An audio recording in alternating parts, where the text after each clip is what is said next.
Greetings. My name is Tiffany Tilley, and I currently serve as the co-vice president for the State Board of Education in Michigan. The other day, I was asked a question. Do you believe ICE should be abolished? My answer surprised them. I said no. Now, let me explain why. I have been very vocal about the problems with ICE. At the State Board of Education, I spoke out strongly about how immigration enforcement practices affect students, families, and communities. In fact, we passed a resolution titled Supporting Student Safety, Human Dignity, and Humane Immigration Enforcement Practices. That resolution made clear that students deserve dignity, safety, and respect, regardless of immigration status. So I want to be very clear.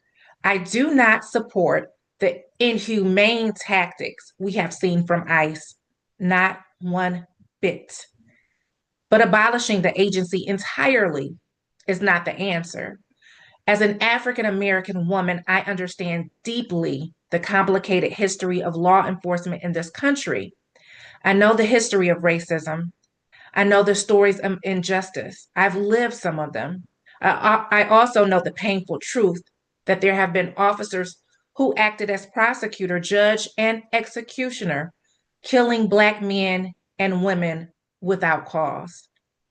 And yet, despite that painful history, I also know something else. Communities still need protection. The answer was never to abolish policing entirely. The answer has always been deconstruction, accountability, and reform. The same principle applies for ICE because what we are witnessing right now is not just policy, it is power being misused. What we have seen from ICE in recent years has been deeply troubling. There have been harmful tactics. There have been reports of American citizens and immigrants alike being detained, harmed, assaulted, abused, traumatized, and even dying during enforcement actions. That is unacceptable. But the problem is not the existence of a department responsible for immigration enforcement and national security. The problem is how the department is being governed, mismanaged, and weaponized.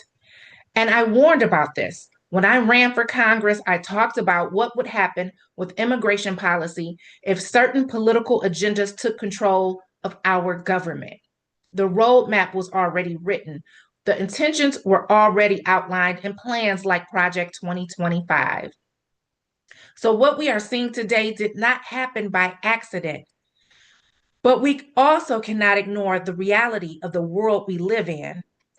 I belong to a generation that remembers 9/11, the morning that changed America forever.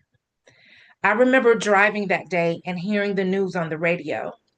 At first, I thought it had to be some kind of dramatization, something like the old Orson Welles broadcast that made people believe aliens had landed. But that wasn't theater. It was real and it was happening right then. I remember fearing the worst for my cousin who lived in Manhattan.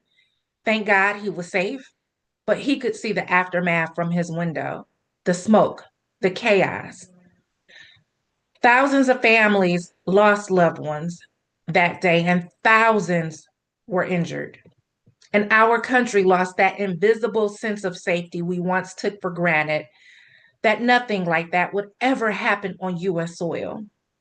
Since then, the world has only grown more complex. We face global threats, cyber attacks, terrorism threats, sleeper cells, and geopolitical instability. Foreign affairs matter.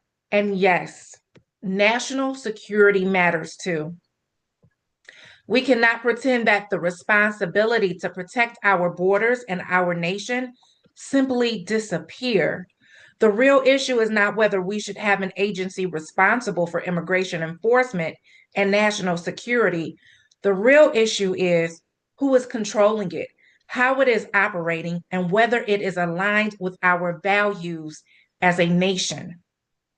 Right now, too often, it is being used to frighten instead of protect, to intimidate instead of serve, and to punish instead of uphold justice.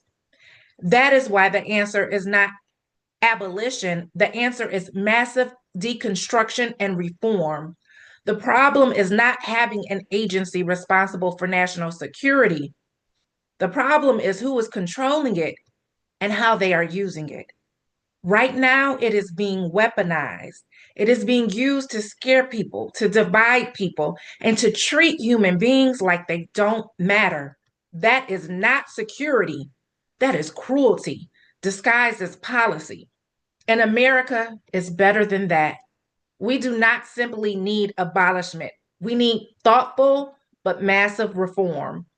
Reform that restores humanity, reform that respects constitutional rights, reform that protects children and families, reform that ensures accountability for abuses of power.